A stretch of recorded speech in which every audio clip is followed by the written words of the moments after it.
For 5 years, we've tracked our bodies with Dexa scans. Not once, not twice, but consistently through different health phases, training phases, race phases, and it tells a quite interesting story. Most people rely on smart scales to also measure body fat, so we compare them to Dexa scans. And what we found actually surprised us. My leanest year wasn't my fastest, and the numbers that people always obsess over, they don't always tell the full story. So let's break down what 5 years of Dexa scan data actually tells you about performance, and if there is a difference between men and women. So first, what exactly is a Dexa scan? A Dexa scan is considered one of the most accurate ways of measuring body compositions. It uses low-dose X-rays to differentiate between body fat, lean muscle mass, and bone density. But something that is really important is that it doesn't just show you body fat percentage, it also shows you where on the body the fat is stored. So it gives you a view of the different limbs and different sides of the body, and it even gives you a view of change of bone density over time. So over 5 years, we have been doing scans across very different phases of our training. It's been marathon prep, it's been strength training, higher mileage, lower mileage,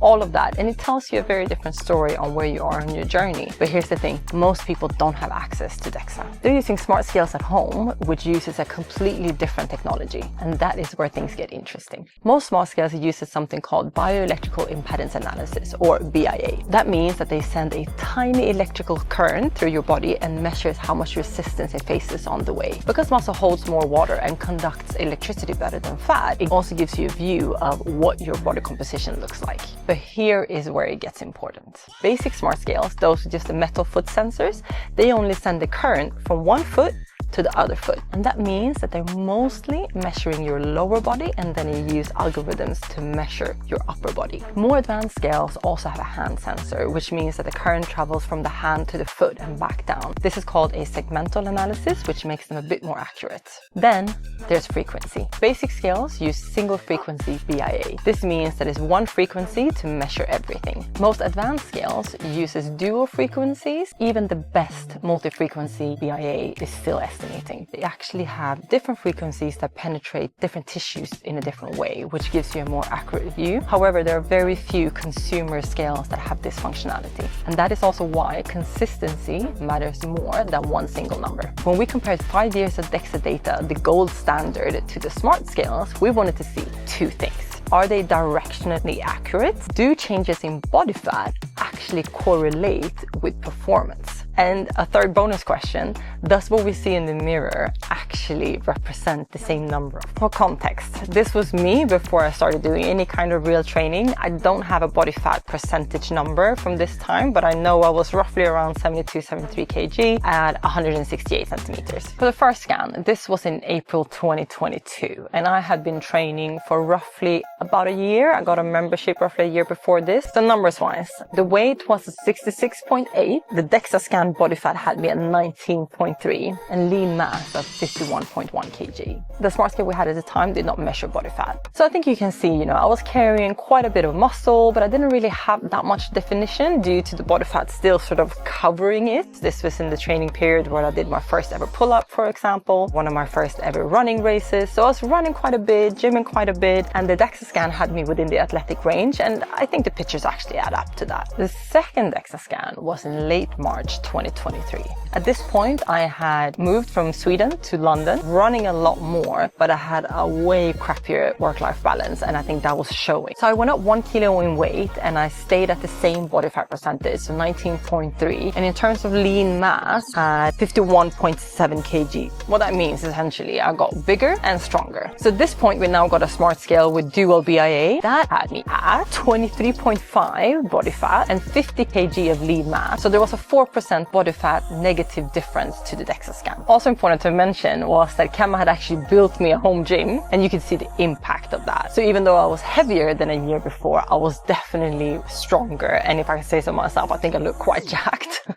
The third scan was in October 2023. So it was only like 7 months apart from the previous one, but I had really locked in. Like I was running more than I ever had before. I was training harder and heavier, and my diet was literally on point. So I was now about 1.8 kg, almost 2 kilos heavier than in March, but my body fat had dropped to 14.9, which meant that even though I was way heavier, I looked a lot more defined. And this is the interesting bit. My lean muscle mass was 56 kilo. This is now where the comparison becomes interesting, because the Smart Scale had me at 19.7 for body fat and my lean mass 55. So in terms of the body fat, there was a negative variance 4.7%. That is quite a lot. However, both of them were right in the sense that I had gained roughly about 5 kilo of lean body mass. Throughout this whole time, I had been shredding a ton of fat and I was lifting heavy in the gym. I was still running like 5 days a week. So I was really like well-rounded in terms of my training. I looked like a CrossFit type of athlete, and it really showed in performance as well. Just to give you one example, I did the London landmark half marathon with literally no prep. I just went there for the fun, and I did it at a 5:50 pace, laughing all the way through. Compare that to the rack half marathon that I did just like a couple of weeks ago, 5:51 pace, but I felt like absolute death. The fourth scan was definitely a bit of a wake-up call. It was done in September 2024, just before we were moving to Dubai. So my weight had jumped to 72.6, literally where I started off this journey. So imagine what that means like mentally. My body fat was 21.7%. So this is now outside of the athletic range, which is the first time in this whole journey. And my lean mass had dropped to 54.3 kilos. I was still carrying a lot of muscle. I was still strong, but the drop-off was big. The Smart Scale had me at 25.7%. So it's still carrying the 4% delta against the Dexa scan that we've seen in the previous measures. But the lean mass had dropped to 51.3, which was an even bigger drop than the Dexa scan. Yes, I'm carrying muscle. I was also carrying a lot more fat, in particular around like my belly, my waist area. It was just a softer look all overall. Then moving on to the fifth one, just before I started my marathon training prep. So I wanted to have this scan as a way of checking, you know, the before and after the marathon. In terms of Smart Scale, we had also changed from a dual frequency Smart Scale to a multi-frequency Smart Scale. So that's important for the results going forward. Dexa scan had me 61.2. So I had lost over 11 kilos in this year, and that was extremely consistent with the running. So we ran through the Dubai heat in the summer, we ran in the US on holiday, we ran everywhere, right? My body fat was down to 14.2 and my lean mass at 49. So the scale had me at 16.8 body fat, which means that the variances between the Dexa scan and the scale was closing. The variance was now down to 2.6. And in terms of lean mass, there's only a 2 kilo difference. You can see that the trend is going definitely in the right direction between the Dexa scan and the more advanced scale. So visually you can see it. I was very, very lean. And I think the biggest giveaway was that I was now also lean in places where I would historically tend to store fat. So for example, my lower body, even there, I was showing a lot more definition now. It was a Dexa scan, but it was a different type of Dexa scan. It was not in the same place that we normally have them done. So hence why I was a little bit worried about including it here. However, the data does tell the story, but that's why I'm calling it sort of the excluded scan. And this is now after the marathon. It is done at the same place that we always gone through in London, so it's very consistent, you know, with all the numbers we had in before. So this is the peak of my running performance that I've done ever, because my weight was at 59 kilos. My body fat was at 11.9, which is within the essential fat range. And then in terms of lean mass, I had lost another half a kilo of muscle at this point. The scale, however, had me at 16.4 body fat and a 46.3 of lean mass. So there's a 2 kilo variances between the two again. At these lower weights, the body fat, get the measurements just wrong. It was quite clear, right, that the scale missed the big drop in body fat. This is where the BIA measurement is starting to struggle. Visually, I think that this is a better look than before the marathon. From a performance perspective, I'm actually just as strong as some of my strongest periods. Okay, so that was my journey from 2021 to 2026 from a body composition perspective. Now let's have a look at Kema from a little bit more of a male point of view. Kema's sort of like walking around weight has always been around 90 to 95 kg. He hasn't always been ripped, but he's definitely always been built up. Kema's first scan was actually in August in 2021, and this is after a period of being really focused on training and diet. At this point, he had also been plant-based for roughly a year. So the weight at the Dexa scan was 87.6 kg with a body fat of 8.4%, which is firmly within the athletic range. So his lean mass was 77.8 kilo. His scale at home at the time was a foot sensor scale, and that also gave him a body fat percentage of 13.1% with no segmental analysis. And I mean, you can see in the pictures how lean he was at this point. He was starting to get into running on top of all the training he had already done in the past. So in terms of the Dexa scan, it was really matching the visuals. So second scan was in April 2022. And Kema didn't have a smart scale at the time, so we don't have anything to compare to with here. However, his Dexa scan came in at 8.8 body fat and lean mass of 77.2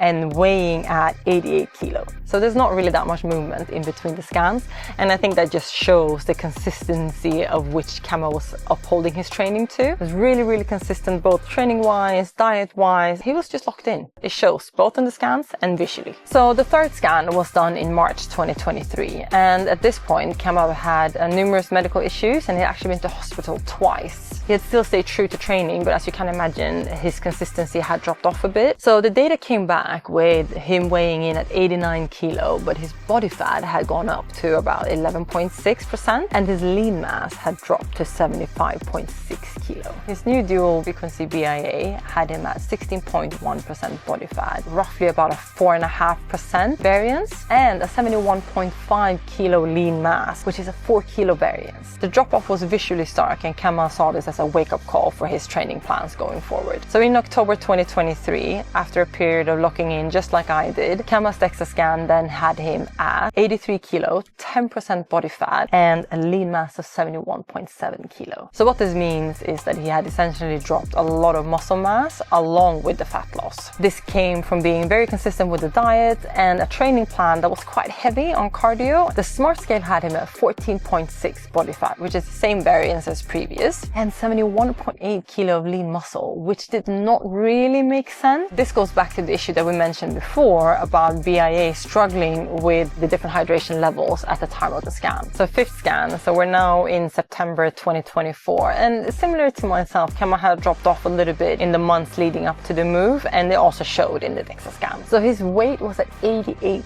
kilo, which is a big jump from the previous measurement, and also with a body fat of 12.5%, and finally 74.8 of lean mass. What that means is that he had gained a bit of size, but he hadn't kept the ratio, so he had actually put on a little bit of fat. So visually, it's actually not that striking of a difference, I must say. But I know Kema was saying during this time that he did not feel as strong in the gym as he's done in the past. So the scale had him at 17% body fat, so it kept that 4% variance from the Dexa scan, while the lean mass was 70.8 kilos. So again, showing the difficulty of measuring the hydration level and the water levels in the body compared to fat. So just like me, Kema did another scan in Dubai, so with another brand than the one we usually do, and the results were quite interesting. So his weight came in at 81 kilo, body fat at 12.5, and his lean mass at 67 kilos. In essence, he had shredded a whole lot of muscle for that year in Dubai. So I think it's important to remember, right, for this year though that we're talking about, Kema had prepped and ran for the London Marathon. So obviously his training was very focused on running, and there was very little gym work, to be honest. He's now carrying a very much of a runner's build more than anything else. And the new multi-frequency scale had him at 13.3%, which is actually really close to the Dexa scan. So that's great. And the lean mass of 64.8, which is also not bad at all. The scale, however, did give him a different weight from the Dexa scan. So the scale had him at 79 kilos versus the Dexa at 81. However, just going off visuals, I actually think that the scale was more correct here. It shows the importance of consistency in tools and the methods that you're using. Okay, so for the final scan, Kema now came in at a 7.7 body fat, 80 kilos, and a lean mass of 71 kilos.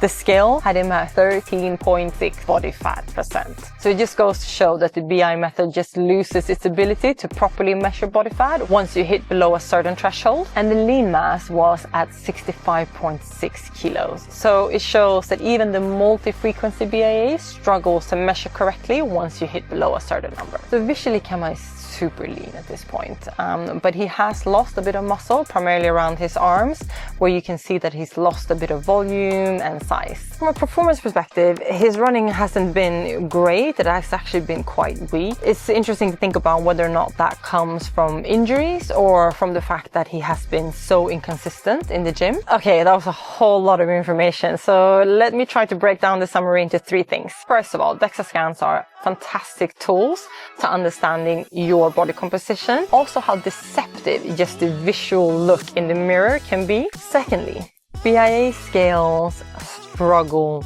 with accuracy. However, they do play a role when looking for patterns and trend over time. But I think it's also important to say, right? Just make sure that you get one that has a multi-frequency BIA to make sure that you get the most accurate results possible. Finally, and I think this is really important to send that message, is that very low body fat percentage is not ideal. I mean, there's one thing if you are competing or if you're a model, then there can be an aesthetic need to it. However, for everyday people like you and me, or for people that want to be able to train and perform as good as possible, you just need a slightly higher body fat percentage to do that. So Kema has settled that for him, that is probably somewhere between 10 and 12.5%. Whereas I would say for myself, it's probably somewhere between 13 and 14.5. And I also want to say that, you know, when we started this Dexa scan journey, we were not thinking we were ever going to do a video on this. So you're going to have to bear with, you know, the differences in pictures and the lack of consistency in pictures, etc. It was just never meant to be a video like this. However, I do hope that it has been helpful for you to be able to see the difference between the Dexa scan versus the BIA scales versus what it actually looked like visually, that this is something that you can use for yourself in your own training. So if you like this video, please hit like, subscribe, and hit the bell icon so you're notified when we post more videos. And once again, thanks so much for watching, and take care.